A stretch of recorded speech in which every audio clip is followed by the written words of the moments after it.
इस कार्यक्रम के प्रायोजक हैं श्रीमान हितेन भाई राजू भाई कामदार, श्रीमती सोनिया जी कामदार, श्री शिव कामदार, सिंगापुर।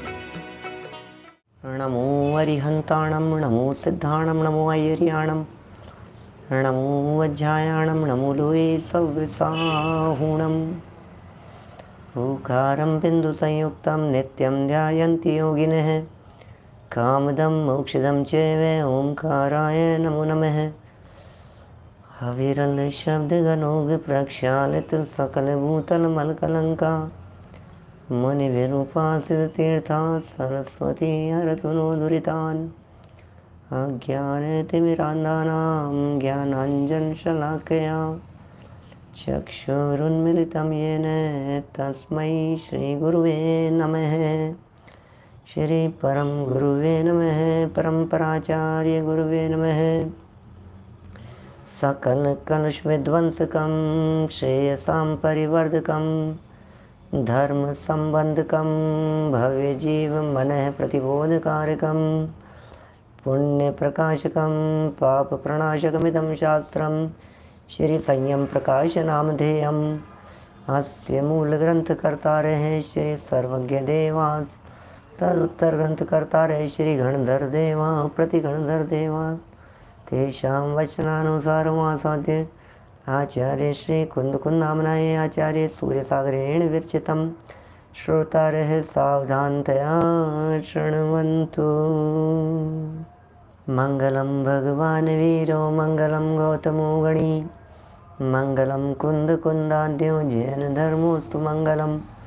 सर्वमङ्गलमाङ्गल्यं सर्वकल्याणकारिकं प्रधानं सर्वधर्माणां जैनं जयतु शासनं, जैनं जयतु शासनम्। संयम प्रकाश नाम का ये ग्रंथ है, महाराज साहब सूर्य सागर जी द्वारा लिखी गई यह सुंदर अनुपम रचना है। यहाँ बड़े सुंदर प्रकरण चल रहे थे, एक के बाद एक। श्रावक कौन होते हैं, फिर कहा श्रावक ही धर्मात्मा होते हैं। फिर यह कह दिया कि श्रावक के कर्तव्य क्या हैं उन्हें तो जानो। अपने कर्तव्यों को पूरा किए बिना कोई व्यक्ति श्रावक नहीं हो सकता है। और नीतिकारों की, या ऐसा कह सकते हैं महाभारत की और मनुस्मृति की दो सूक्तियाँ, गद्य पंक्तियाँ यहाँ प्रस्तुत कर दी। धर्म एव हतो हन्ति। कल हमने अपेक्षित विस्तार से इनकी चर्चा आपके बीच में की है। धर्म एव हतो हन्ति। ओहो, जो धर्म को मारता है वो मरा हुआ धर्म उस व्यक्ति को मार देता है। थोड़ी गहराई छिपी हुई है, अंदर में कुछ सूक्ष्मता है। गहराई में विचार करता है व्यक्ति तो भावना भाता है कि ऐसा कभी ना हो जाए कि मेरे अंदर का धर्म मर जावे। अंदर का धर्म कभी नहीं मरना चाहिए। धर्म जिंदा रहेगा तो कहते हैं धर्मो रक्षति रक्षित है, धर्मो रक्षति रक्षित है। रक्षा करने वाले का धर्म जरूर रक्षा करेगा। जिसने धर्म की रक्षा की, धर्म उसकी रक्षा करेगा।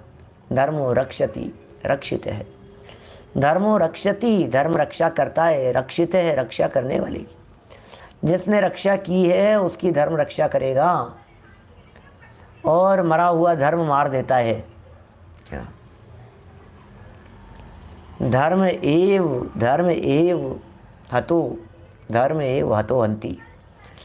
ये दोनों पंक्तियाँ कल हमने यहाँ देख ली थी, और निष्कर्ष स्वरूप महाराज साहब ने कहा कि धर्म ही वह है जो जीवन में सुरक्षा प्रदान करता है, जीवन में शांति प्रदान करता है। धर्म के बिना जीवन में शांति नहीं। जिसके जीवन में धर्म नहीं उसके जीवन में शांति नहीं। जिसके जीवन में धर्म है उसके जीवन में शांति है। इसलिए हमारे जीवन में कितनी शांति है इसका मापदंड इस बात के आधार पर लगेगा कि धर्म कितना उतरा है।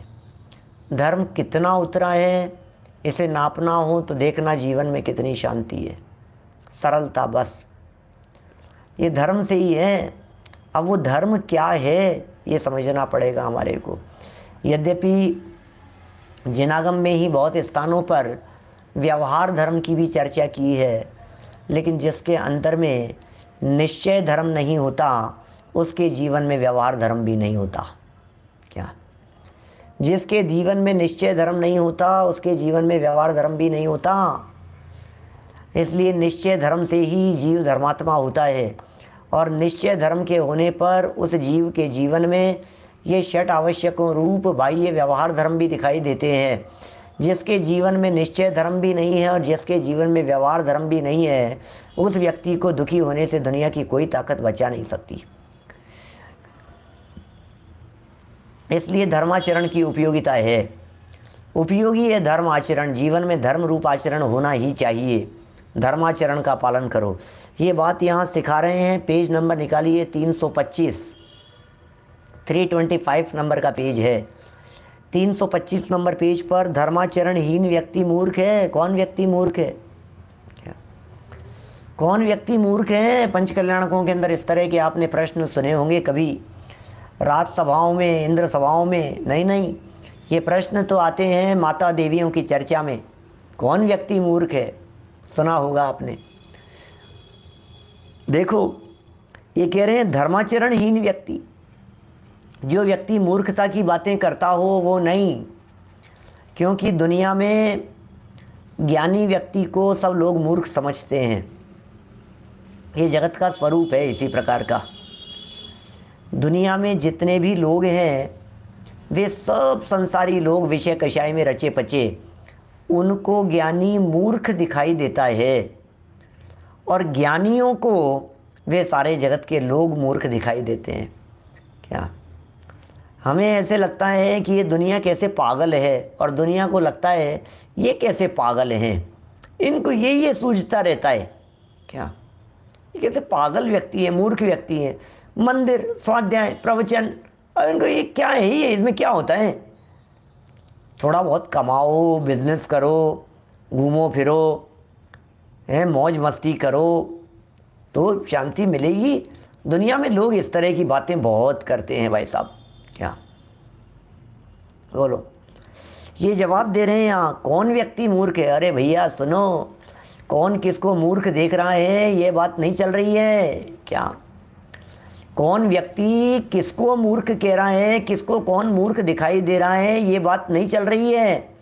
दुनिया भर में मूर्ख लोग दिखाई देंगे, लेकिन यहाँ उस व्यक्ति को मूर्ख कह रहे हैं जिस व्यक्ति के जीवन में धर्म नहीं है, जिस व्यक्ति के जीवन में धर्माचरण नहीं है। ये शाम न विद्या न तपो न दानम ज्ञानम न शीलम न गुणो न धर्म त्रिमृत्यु लोके भूमि भारे भूता मनुष्य रूपेण मृगा शरंती। मनुष्य के रूप में क्या पृथ्वी पर पशु के समान है। लो, घास चर रहे हैं, क्या इस धरती पर भार हैं, चेहरा मनुष्य का है लेकिन पशु हैं, जिनके जीवन में दान नहीं है, जिनके जीवन में तप नहीं है, जिनके जीवन में ये शाम न विद्या, विद्या नहीं है, न तपो न दानम, तप नहीं है, दान नहीं है। ये शाम न विद्या न तपो न दानम ज्ञानम न शीलम न गुणो न धर्म ते मृत्यु लोके भुवि भार भूता। भार भूत हैं, धरती पर भार हैं। मनुष्य रूपेण मृगा शरंती, मनुष्य के रूप में मनुष्य जन्म लेकर के भी वे पशु हैं। अरे धर्माचरणहीन व्यक्ति की बात कर रहे हैं। आपको आस पड़ोस में इस तरह के कई लोग, कई चेहरे दिखाई देंगे। अरे मूर्ख है ये व्यक्ति, अरे मूर्ख है ये व्यक्ति, इसको दिखाई नहीं देता है। चारों तरफ मौत का तांडव मचा हुआ था बीच में, जब कोरोना का काल था, उस काल में चारों तरफ मौत दिखाई देती थी, उसके बावजूद भी इस व्यक्ति को धर्म नहीं सुहाता था। कैसा मूर्ख व्यक्ति है। हमें तो वो व्यक्ति मूर्ख दिखाई देते हैं कालिदास जैसे। कब? पूर्व काल में, विवाह के पहले। ओहो, क्या हालत थी। जिस डाल के ऊपर बैठे हुए थे, जिस शाखा के ऊपर बैठे हुए थे, उसे ही काट रहे थे। विद्योत्तमा ले गए उन्हें पकड़ करके, शादी हो गई, पहले ही पता लग गया उनको। मैं कोई कथा कहानी नहीं सुना रहा हूँ, लेकिन कैसे मूर्ख व्यक्ति जिस शाखा पर बैठा हुआ है और उल्टा बैठ करके उसी शाखा को काट रहा है, उसे ये होश नहीं है कि ये शाखा गिरेगी और इसके साथ साथ में मैं भी गिर जाऊंगा। इतना जिसे होश नहीं है वो मूर्ख दिखाई दे रहा है ना। क्या ऐसा लगता है कि नहीं? मूर्ख जैसे लगते हैं, उन्हें दुनिया मूर्ख कहती है। लेकिन सुनो, इस तरह का एक उदाहरण हमारे यहाँ इष्टोपदेश ग्रंथ में भी दिया। वो कहते हैं आग लगी है जंगल में और बैठा है एक आदमी पेड़ के ऊपर। पेड़ पर बैठा है और जंगल में लगी है भयानक आग चारों तरफ, और उस वृक्ष के ऊपर बैठा बैठा दूर दूर से देख देख करके चिल्लाता है, अरे देखो वो हाथी कैसे कैसे मर गया, अरे देखो वो घोड़ा कैसे चला गया, देखो वो गधा कैसे चला गया, अरे ये देखो वो हिरण कैसे जल गया, जल करके खाक हो गया। छोटे छोटे से जानवर वो कैसे और वो कैसे और वो कैसे जलते हुए नजर आ रहे हैं, और दूर से देख रहा है एक पेड़ के ऊपर खड़ा हुआ। कितना समझदार है ना, मजे कर रहा है, देखो दृश्य देख रहा है वो। अरे तुझे पता नहीं है क्या? क्या तुझे पता नहीं है ये पेड़ की आग तो ये यहाँ तक आने वाली है। ये जंगल की आग थोड़े समय में चारों तरफ फैल जाएगी और तुझे भी भस्म कर देगी। तुझे इस बात का पता नहीं है। अगला नंबर अपना है, इसका पता नहीं है भाई साहब। अब किसका नंबर आने वाला है? मूर्खों की तरह खड़ा हुआ है। हमें वो व्यक्ति मूर्ख दिखाई देता है, लेकिन यहाँ जनवाणी और कुछ कह रही है। अरे इन संसार की ज्वालाओं में, विषय कषाय की ज्वालाओं में, जगत की ज्वालाओं में, राग द्वेष की ज्वालाओं में, आकुलता में निरंतर जल रहा है। पीड़ित है इस बात से, ये हमारी नहीं सुन रहा, ये हमारी नहीं मान रहा, इसने मेरी क्यों नहीं सुनी, इसने मेरी क्यों नहीं मानी, ये मेरी मान ले वे, ये मेरे अनुसार चल जाए, घर मेरे अनुसार चले, परिवार मेरे अनुसार चले, बच्चे मेरे अनुसार चले, पति पत्नी मेरे अनुसार चले, समाज में मेरी चलती क्यों नहीं है, इसने मेरे पैसे क्यों नहीं लौटाए। क्या ये पैसे मिल जाएं, इसका ये हो जाए, उसका ये हो जाए, दुनिया भर में ये चेक लगाया था, ये पार्टी आ जाए, बस ये क्लाइंट, ये डील फाइनल हो जाए। अरे तुझे पता नहीं है, इस मुस्कुराहट के पीछे, इस चीख के पीछे एक क्षण ऐसा आएगा कि जो तुझे तबाह कर देगा, भस्म कर देगा। विचार करना गंभीरता से। धर्माचरण जिसके जीवन में नहीं है, उसके लिए यहाँ कह रहे हैं, कुछ पंक्तियाँ पढ़ता हूँ मैं, बात कुछ कही जा रही है, थोड़ा देखिएगा क्या लिख रहे हैं। ओह, वास्तव में वही विद्वान है, वही पंडित। क्या अवनीश भाई क्या लिख रहे हैं? वास्तव में वही विद्वान, पंडित और बुद्धिमान है जिसका जीवन धर्म रूप व्यतीत होता है। ओह, 3 शब्द दिए, विद्वान, पंडित और बुद्धिमान। एकार्थवाची हैं वैसे तो तीनों ही। वही विद्वान है, वही पंडित है, जो विद्वान है वही पंडित है, जो पंडित होता है वही विद्वान होता है, और वही बुद्धिमान होता है। अरे हमें कोई पंडित थोड़ी ना बनना है, हमें कोई पंडित थोड़ी ना बनना है। कई लोगों को तो अपने नाम के आगे पंडित पसंद नहीं आता।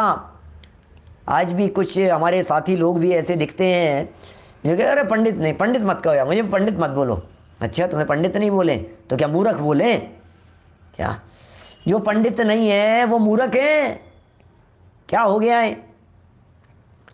दो, अच्छा पंडित का अपोजिट देखो, जरा देखना आप, जरा एक बार अपना वो देखो, डिक्शनरी देखो, हैं अपोजिट वर्ड्स जिसमें दिखते हैं उसमें देखो, व्याकरण की बुक में देखो, उसमें आपको दिखेगा विद्वान का अपोजिट क्या होता है। देखना, ढूंढना। क्या सोचो जरा, हमने आपसे कहा सामने कि भैया आप तो विद्वान हैं, आप तो विद्वान, और नहीं पंडित जी मैं कहाँ विद्वान, तो क्या मूर्ख हो? हैं क्या बोल रहे हो मेरे को कि क्यों? या तो विद्वान होता है या मूर्ख होता है। क्या सत्येंद्र जी लखनऊ से बोलो। आप सोचना जरा, या तो हम कहेंगे कि आप पंडित हैं, और यदि आप पंडित नहीं हैं तो फिर आप मूर्ख हैं। अब किसी व्यक्ति को मूर्ख कह दो तो बुरा लगता है, और पंडित कह दो तो सामने से हाथ जोड़ लेता है, और नहीं मैं कोई पंडित थोड़ी ना हूँ यार, हम कोई पंडित थोड़ी ना है, हम काहे को पंडित हैं, हम क्यों पंडित हैं। तो तुम पंडित नहीं हो तो क्या हो, तुम बताओ तुम क्या हो। देखो यहाँ लिखा है, वही वास्तव में विद्वान है, पंडित है, बुद्धिमान है, जिसका संपूर्ण जीवन धर्म रूप व्यतीत होता है। देखो, जिसका जीवन धर्म रूप व्यतीत होता है उसे तो पंडित विद्वान कह दिया। धर्म का फल प्राप्त करता हुआ भी, धर्म का फल प्राप्त करता हुआ भी जो धर्म नहीं करता वह मूर्ख है। लो, इसका मतलब धर्म में जिसका जीवन व्यतीत हो रहा था वे तो पंडित विद्वान थे, बुद्धिमान थे, और जिसने अपना जीवन धर्म में व्यतीत नहीं किया उसके बारे में क्या कह रहे हैं, धर्म नहीं करता वह मूर्ख है, कवि ने कहा है। लो, कवि की पंक्तियां सुनाते हैं तुम्हारे को, सुनिए जरा क्या कह रहे हैं। यशस तिलक छठा अध्यास 271 और 272 नंबर के ये श्लोक हैं। स मूर्ख स जड़ है सोज्ञ है, स पक्षुश्च पशुरपि, योष्णन्नपि फलं धर्मात्, धर्मे भवति मंदधीः। स विद्वान् स महाप्राज्ञ है, स धीमान सच पंडित है, यह स्वतोन्यतो वापि ना धर्माय समीहते। जो व्यक्ति धर्म के फलों, धर्म का फल क्या है, बोल, धर्म का फल बताओ। आम का फल, ऐसे ही कितने तरह के फल, केला भी एक फल है, एप्पल भी एक फल है। ये किसका फल है, ये इस पेड़ का फल है। नाम जानते हो कि नाम तो नहीं जानते, लेकिन इस पेड़ का फल है। धर्म का फल क्या है ये बताओ। धर्म का भी कुछ फल मिलता है क्या? मिलेगा, मिलेगा। क्या मिलता है? जो व्यक्ति धर्म के फलों जैसे मनुष्य पर्याय, मिली है क्या आपको? नहीं मिली है? मिली है। अरे कैसी बात कर रहे हो पंडित जी, हमारे मनुष्य होने के अंदर आपको शक है क्या?